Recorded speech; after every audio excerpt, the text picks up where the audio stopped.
Social media was built to connect us to strangers, to let people we've never met see our faces, our routines, our homes, and our daily lives, one post at a time.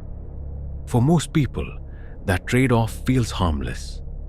But 3 real, documented cases prove exactly how far it can go when the wrong stranger is watching. Tonight, a young woman stalked online for years by a former classmate she barely remembered, whose obsession was hiding in plain sight on a public website for anyone to find. A teenage influencer murdered by someone she'd met and grown close to through Instagram in a killing broadcast to the world in real time. And a 13-year-old TikTok star who survived an armed stranger showing up at her family's front door after months of being hunted online by someone she'd never met in person. Every detail in this video is documented. Court records, police investigations, and reporting from the journalists who covered these cases directly. Let's get into it. Long before cyberstalking was a word most people recognized, a 20-year-old woman named Amy Boyer was living an ordinary life in Nashua, New Hampshire. Working 2 part-time jobs, finishing a dental hygiene program, and dating someone she cared about. She had no idea that a former classmate from junior high, a young man named Liam Ewens, had spent years quietly obsessing over her, building an entire secret plan around her that existed almost entirely online, completely invisible to her and her family. Ewan had first developed a fixation on Boyer back in 8th grade, after meeting her through a church youth group. He never worked up the nerve to tell her how he felt, and by his own later account, became convinced she had rejected him after seeing her interact with another boy on the school bus. That moment, according to what he wrote himself, was when he first decided she needed to die. He carried that decision with him for years, through the rest of school, and into an isolated adult life spent almost entirely inside his childhood bedroom. Unemployed, living with his mother, rarely speaking to anyone in person at all. What Ewens did have was time, and by the late 1990s, an internet connection.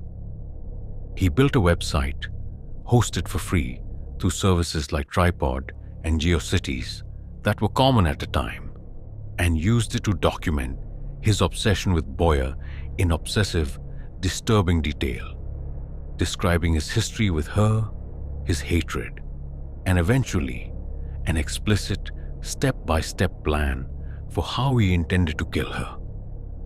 The website ran publicly, accessible to literally anyone who happened to find it, for roughly 2.5 years before anyone acted on it. To actually locate Boyer, Ewens turned to a completely legal industry that most people at the time had never heard of: online information brokers. He paid a company called DocuSearch $45 for her social security number, using it days later to purchase a separate Locate by SSN service that revealed her home address. Still not satisfied, he paid $109 more for her workplace address specifically.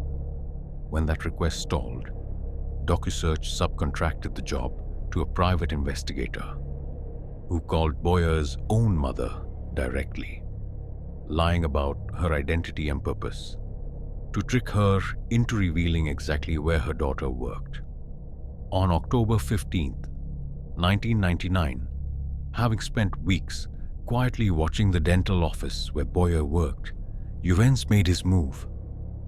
As she left work that afternoon, he pulled his car up alongside hers, called out her name so she would look up, and shot her repeatedly through the window. He then drove home and killed himself. When investigators searched his bedroom afterward, they found firearms, ammunition, and the computer that had hosted his website. A website that, according to his own account, had described in advance exactly how the murder was going to happen. Written months before, he carried it out almost exactly as planned. Nashua Police Detective Sergeant Don Campbell later said what struck him most wasn't just the plan itself, but how completely public it had all been the entire time, sitting on the open internet, available to be found by literally anyone. Investigators had no way of knowing how many people, if any, had actually seen it before that October afternoon. Boyer's parents, Tim and Helen Remsburg, channeled their grief into an extended legal and public campaign that reshaped how the country thought about online privacy. They sued DocuSearch for wrongful death and invasion of privacy, arguing the company had a duty to consider the danger before selling a young woman's personal information to a stranger with no stated legitimate purpose. The case eventually reached the New Hampshire Supreme Court, which ruled that an investigator who obtains someone's address through deceptive means and then sells that information can be held legally liable for what happens next. A landmark decision that helped establish, for the first time, that information brokers weren't simply neutral middlemen, immune from responsibility for how their data was used. The Remsburgs also became vocal advocates in Congress, pushing for stronger federal privacy protections and urging other parents to search their own children's names online to check for exactly the kind of hidden threat that had gone completely unnoticed in their daughter's case for years. Amy Boyer's murder remains one of the earliest and most consequential cyber-stalking cases in American history. A tragedy that happened years before social media, as we now know it, even existed, but one that laid the legal and cultural groundwork for how the country would eventually have to reckon with a stranger's ability to build an entire secret world around someone, completely unnoticed, using nothing but a keyboard and an internet connection. Bianca Devins was 17 years old, living in Utica, New York, and by the summer of 2019 had become a recognizable face within a specific corner of the internet, an online gaming and alternative aesthetic community where she'd built a following of thousands across Instagram, Twitter, and the gaming platform Discord. She was known for her striking visual style, her artwork, and a warm, approachable presence online that made her popular among a mostly male fan base who followed her closely. Among those following her was a 21-year-old man named Brandon Andrew Clark. The two had connected through Instagram roughly 2 months before her death and had grown close, with police later describing them as being in what they characterized as an intimate relationship, though those who knew Devins say she saw the connection quite differently, as closer to a friendship than a romance. Her sister would later describe Clark as someone the family had considered a close, trusted friend. On the night of July 13th, 2019, Devins and Clark drove into New York City together to attend a concert. Sometime after 10 p.m., on the drive back to Utica, an argument broke out between them inside the car. Reportedly, after Clark witnessed Devins kissing another man at some point during the night. What happened next unfolded with horrifying speed. Clark produced a large black-handled knife and used it to fatally stab and slash Devins, killing her inside the vehicle. What happened after the murder is what turned this case into a story that shocked the entire internet. not just the local community that had known Devins. Rather than fleeing or calling for help, Clark began photographing her body and posting the images directly to social media, first to Discord, then to Instagram, captioned with messages including, "I'm sorry, Bianca," and a chilling reference to fans who had, in his words, orbited her attention. The photos spread almost instantly across platforms, including 4chan and Reddit, reaching an audience of strangers within minutes, long before local police in Utica had any idea what had happened. It was, in fact, those very same viral images that led directly to Clark's capture. Members of Discord who saw the graphic photos began contacting Utica police from as far away as Tennessee, describing what they'd seen and providing Devins' name and location. Emergency dispatchers received a flood of calls that morning about a man who had posted online that he'd killed a woman and intended to harm himself as well. Clark himself eventually called 911 and made incriminating statements about the killing directly to the dispatcher. When police arrived at the scene, a wooded, dead-end street where Clark's vehicle was parked, they found him standing near a green tarp. As officers approached and asked where Devins was, Clark indicated she was underneath it, then pulled out his phone to photograph himself lying across her body before officers moved in. He then began stabbing himself in the neck with the same knife in what appeared to be an attempted suicide, before being taken into custody and rushed to a hospital for emergency treatment. Clark was charged with second-degree murder. He ultimately pleaded guilty and was sentenced in March of 2021 to 25 years to life in prison. At sentencing, prosecutors noted that Clark had researched online in the hours or days before the killing how to locate a person's carotid artery and how to incapacitate or kill someone. Details that suggested a level of premeditation investigators found deeply disturbing. Despite Clark offering shifting and inconsistent explanations for his actions to different people afterward. What makes Bianca Devins' case such a stark example of social media's darkest potential isn't only the murder itself. It's everything that happened in the hours immediately after.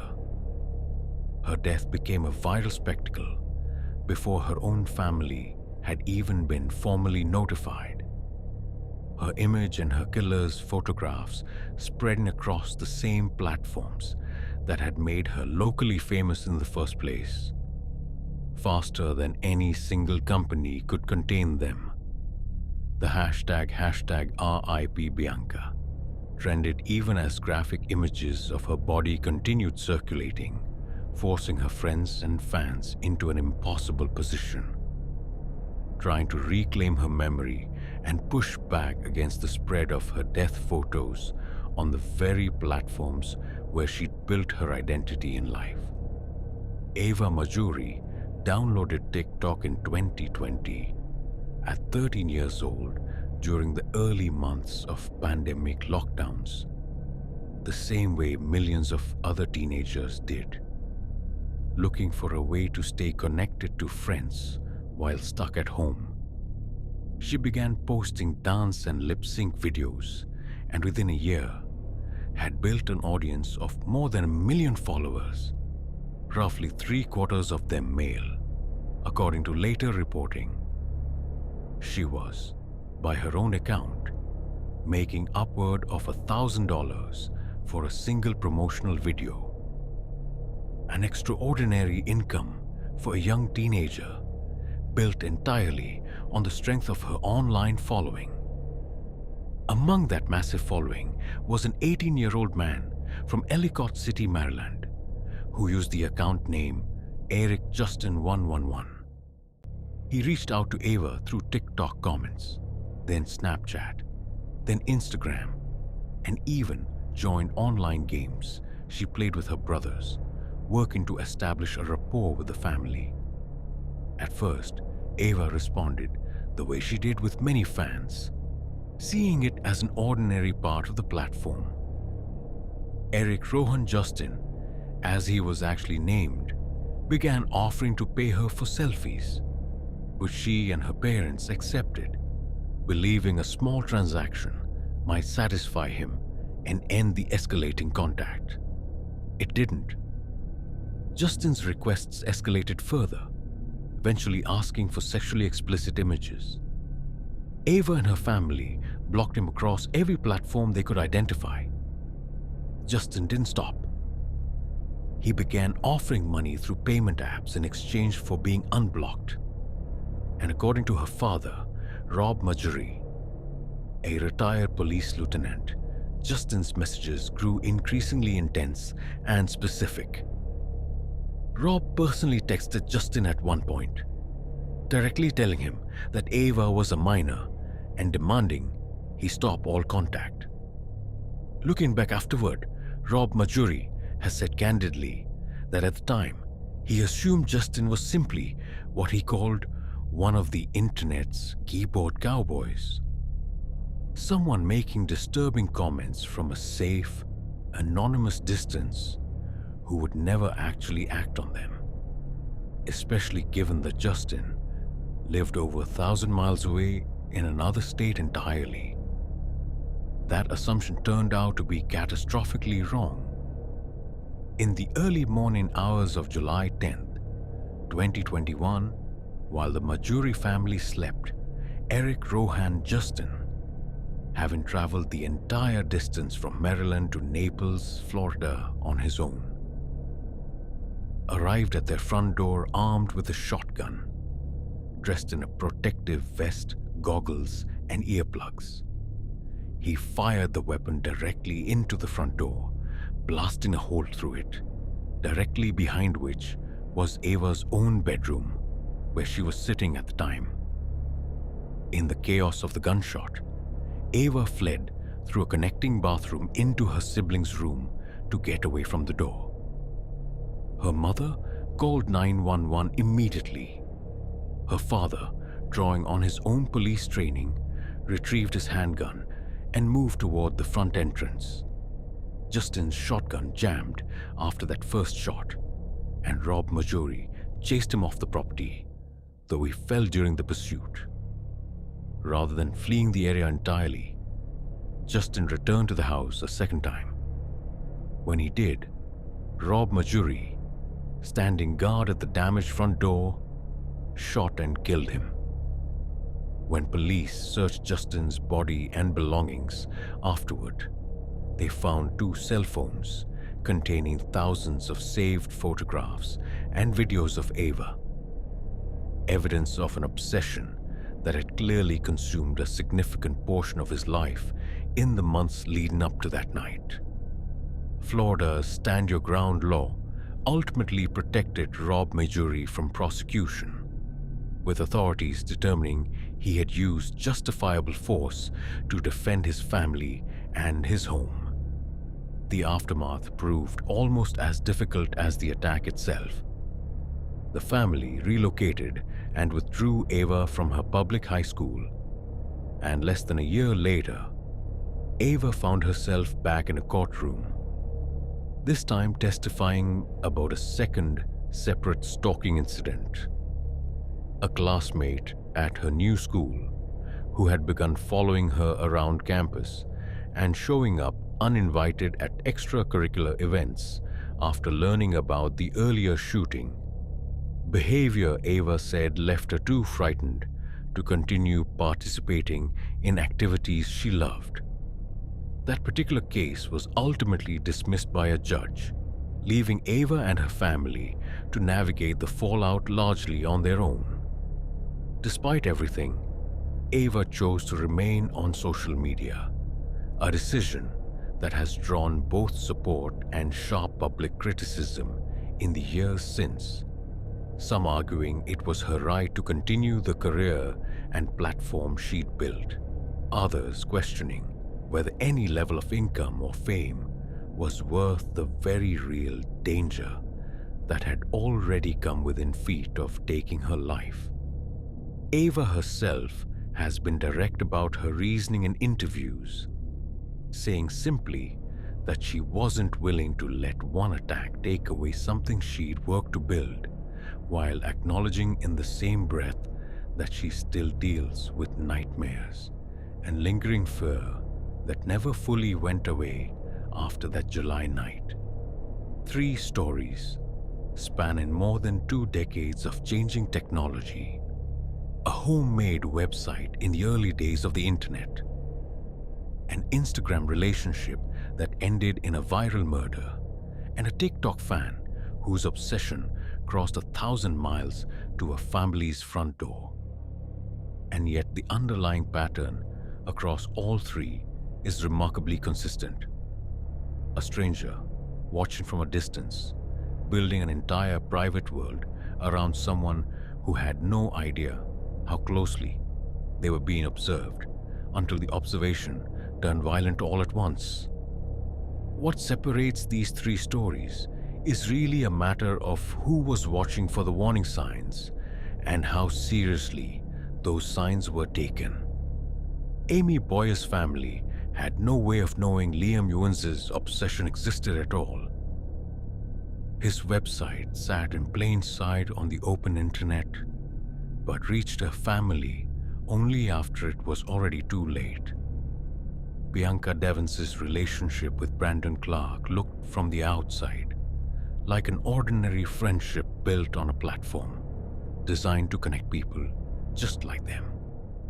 And Ava Marjorie's family did see the warning signs, the escalating messages, the explicit requests, the refusal to accept being blocked, and still very nearly lost everything anyway, saved in the end only by her father's specific training and a jammed shotgun.